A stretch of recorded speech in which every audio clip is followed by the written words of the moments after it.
Dalawang dance team ang naglalaban at sila ay pagsali sa isang b-boy dance contest ginanap sa mga lansangan ng Hongdae noong Oktubre taong 2023. Dalawang dance team binubuo ng 5 lalaki sa kabuuan at nagpapakita sila ng dynamic na sayaw. Pangarap na maging isang kilalang BTS group, maraming kabataan sa Korea mahirap magsanay na may pag-asa sa hinaharap. Maraming Koreano ang mahilig sa musika at sayaw at mayroon silang pangunahing puwersa sa pagmamaneho. Kaya, gumagawa sila ng today's Korean K-pop. Habang nanonood ka b-boy dance competition na ginaganap sa Seoul, Korea, noong 2023, nararanasan mo ang kakaibang kapaligiran ng kultura at sining ng Korea. Maraming Koreano tulad ng musika at sayaw.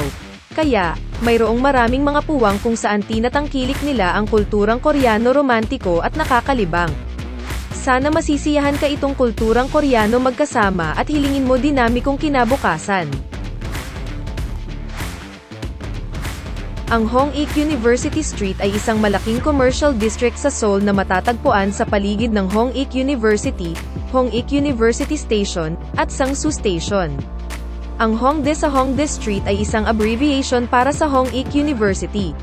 Pagkatapos ng pagbubukas ng Hongik University Station, ang Sogyu-dong, Donggyu-dong, at Sangsu-dong Commercial Districts o ang Domestic Indie Scene, na nagpapanatili ng kanilang natatanging mga distritong komersyal, ay karaniwang tinutukoy bilang Hongik University Street.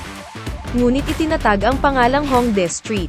Siyempre, sa katotohanan, tulad ng mga pagdadaglat ng mga pangalan ng unibersidad tulad ng Konkuk University at Ewha Women's University ay kadalasang ginagamit bilang mga pangalan ng mga lugar sa downtown.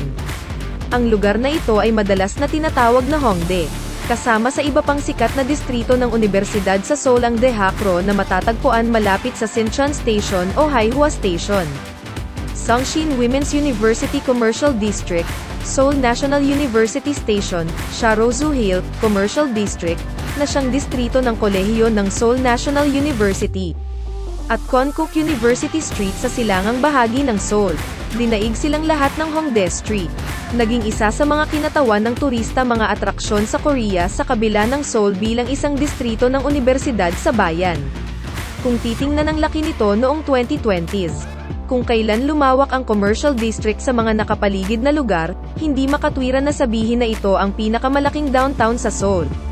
Ngayon, ang Hanjuk University Commercial District ay lumago ng husto na sinasabi ng ilan hindi sapat na gamitin ang pangalan ng universidad bilang pangalan ng commercial district. Habang dumagsa ang mga lokal at dayuhang turista, 3 malalaking mall ang itinatayo sa paligid ng Hanjuk University Station. Mga kabataang Koreano na bumibisita sa Hongdae Street sa Seoul ay nagpapakita ng isang dinamikong eksena at kumakatawan sa kinabukasan ng Korea. Kaya na ang mga bisita sa Hongdae Street sa Seoul maaaring maglakbay ng comfortable. Pinahintulutan ng opisina ng gobyerno ang mga bisita maglakad-lakad ng walang sasakyan sa kalye.